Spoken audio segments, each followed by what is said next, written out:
Hey team, it's Ben here. I wanted to record this video training to help you with something called the reversal of desire tool. Now, this isn't just a tool that will help you in your life. It's a way of thinking. It's a way of being in the world where you are pursuing something that you're often running away from. Now, if you think about this in your life, in your work, in your relationships, some of the major struggles that you've probably have or have had is because you've been avoiding pain. Let's slow down to this for a second. You may have struggled in your relationship because you've avoided the pain of a hard conversation, the conflict. It feels uncomfortable. Even the thought of it feels uncomfortable, let alone walking into it. Maybe it's the gym and it's your weight that you struggle with most because the thought of going on a diet is painful. Oh, all that deprivation. Or it could be picking up the phone and calling that prospect who, in the moment, you know that you, quote unquote, should do that painful thing, yet you keep avoiding it. And the problem is that you are rewarded for that inaction, that lack of action in that moment is rewarded with the avoidance of pain. Now, when I talk about pain, it's not the same pain of a threat of a fight or the threat of actual violence or being cut or hurt. It's ego pain. It's a real pervasive pain that we often move away from. But it really does inhibit our life. It contracts our life. And when we learn to, what I would say, reframe pain and move towards pain, see pain as a tool that guides our life and grows our life changes forever. Now, this is heavily based on the work by a guy called Phil Stutz. Now, Phil Stutz is a great psychotherapist in Hollywood. Has worked with some of the best people in the world in terms of high performers, film stars, movie stars. And why is this important? Because at every level, even at the highest level, we still do this inherent thing of avoiding pain and moving towards comfort. And in any given moment, we're making one of two choices, growth or comfort. And when we continually make the growth-based decision, our life changes forever. However, when we constantly make the comfortable decision, we turn around one day and we're in what's called psychopathology, anxiety, depression, even suicidal ideation. We're like, how do we get here? We kept on choosing the comfortable choice, which didn't lead to comfort. It led to struggle, right? So what we want to do is we want to constantly reframe to be moving forwards into discomfort, like working out what on the daily is our uncomfortable decision, okay? And if you think about this in terms of pain being the route for growth, pain is the route to growth. Pain is safe. Walking into a conversation that's hard is safe. Changing your body and doing something different is safe. And for me, this was a big thing because pain was often associated with so much discomfort, so much breaking down, so much dissipation of family, all these uncomfortable things that happened in my life as a child. But as an adult, when I've walked into pain, when I've pushed myself beyond the point I thought was comfortable, I've always been rewarded. Now think about this in your adult life. When you've pushed past the things that you've believed to be comfortable and easy, you've been rewarded. Now, easy is an interesting word there as well, because actually when you learn to reframe pain and you start making steps towards it, this does get easier over time as well. You get faster at doing it, you become way more courageous, and your life really does begin to change. Now, there's a level of thinking as a tool, and that's coming as well. So the thinking is, I'm going to start working out and slowing down to the things in my life that I know may be painful. Now, as you're watching this video, you can feel free to pause it and stop and take a beat and work out, like, what is the things that I'm avoiding right now? What's the painful things that I'm not doing? I want to list out a few, and what I'm going to invite you to do is shrink the time between watching this video and going and taking the action, event action, okay? Because the event action is the time between the insight and the time you take action is directly proportional to the likelihood that it'll happen. I'll say that again. The time between the insight, when you've realized this, and the action that you take is directly proportional to the likelihood that it's going to happen. So if you leave this until tomorrow, if you put off into the future, the likelihood of you watching this video and getting value from it is going to diminish. So what we want to do is we want to start seeing pain as a route for growth. And the way I would actually prehab this, okay, is actually using the tool itself, which I'm going to teach you, but it came from the thinking from one of my clients, Luke. Now, Luke and I have worked together for about 2 years. He's very somatic. He loves things to be experiential and not just thinky. Is that he wanted to create this tool that he could use every day as almost like a prehab exercise. And prehab is where we condition our mind, we condition our thinking before the action. So when we're ready, it's a little bit like training. So when we actually have to do the thing, it happens way easier and faster. So every single morning, he'd get in the shower, have his normal 1, 2, 5, 10 minute shower. I don't know how long it lasted. Have nice hot, warm water, wash himself. And then at the end of the shower, he would step out and he'd turn the shower as cold as it would go, like freezing cold.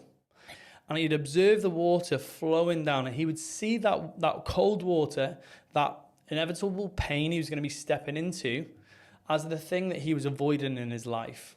That thing that he was avoiding doing, he was going to step into it. And he would step into the water and he'd feel that experience of the cold water hitting his head, his body, back of his neck.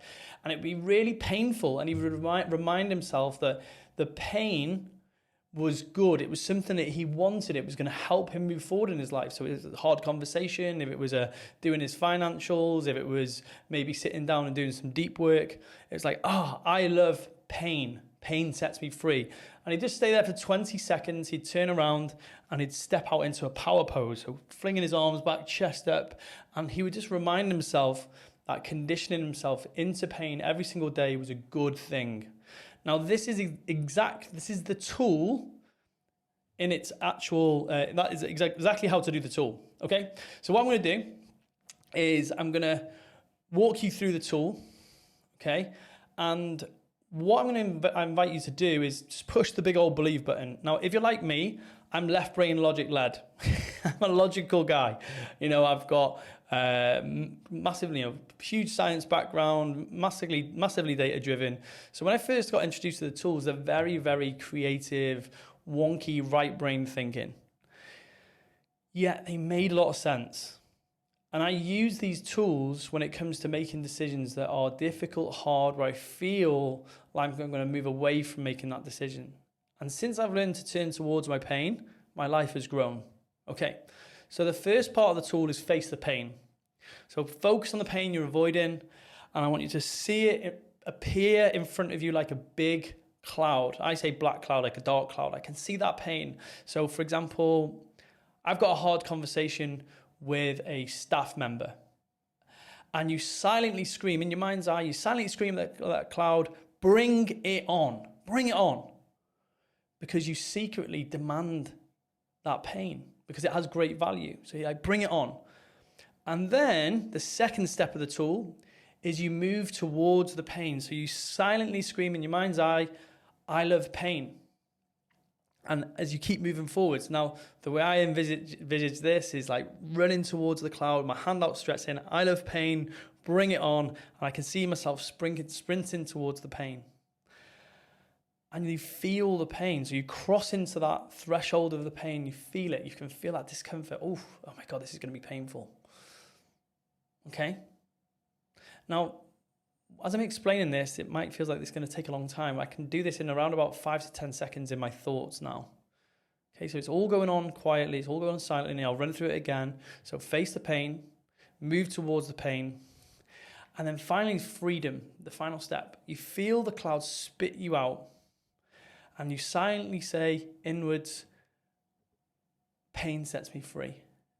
And you see yourself just moving up and forwards into your life.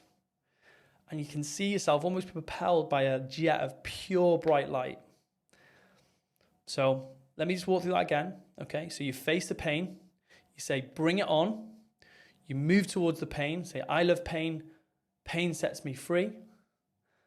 And then once you've done that, you see yourself being propelled out into your life. And that is where your life begins to change. Now, what's actually going on when you do this? So you face the pain, you move towards the pain, and you get spat out by the pain. What are you doing there? You're reframing the way that you see pain, but you're also moving yourself into what's called the force of forward motion. And this is where you start to take relentless action. Okay, so relentless forward motion connects you to a higher force. Now, a higher force is something that exists in life. And the way that you'll notice this is when you're in flow, you're in motion. You just seem to move through problems and challenges just so easily because you've got momentum. And I was coaching a client the other day, and we're talking about this idea of overwhelm. Now, overwhelm is just feedback from the brain saying you've lost your momentum. So we need to get back into forward motion. So when you are connected to this higher force of forward momentum, you begin to just go at things with a bit more speed. So maybe obstacles that you found maybe quite challenging before, you just seem to break through them with way more ease and way more force. And seemingly large challenges in the past seem to shrink. Now this tool and this thinking has helped me change my life and the life of so many clients. And if you've watched this video, you'll know there's something that you've been avoiding doing. And I'm going to invite you to go and do that rep right now. Go and take that first step. Now, the final part of this isn't a tool that you use once and then you're done forever. It's not something that you're never going to be exonerated from pain, uncertainty, and constant work every single day. And like the myth of Sisyphus, just because he's rolling the boulder up every single day, it doesn't mean it's futile. It doesn't mean that it's not worthwhile, because with every time he rolls the boulder up the hill, he gets stronger. And that's what happens every single day in our lives. We're rolling the boulder up the hill only for it to roll back down and starting the following day at day zero. And once I realized that every single day I wake up, it's day zero, and I'm back to rolling the boulder up the hill again, but I'm getting stronger every single day, that is so rewarding in itself. Because what I thought is that if I got to this point where I'm super strong, I'd never have to roll the boulder up the hill again. And that's not going to happen, because the three constants in life: pain, uncertainty, and constant work. And that's why you need tools like this. Thanks for watching the video. Go and use the tool and let me know how you get on with using it. And then also, as you start using it, notice how you start to move through challenges and things that may have held you back in the past way quicker.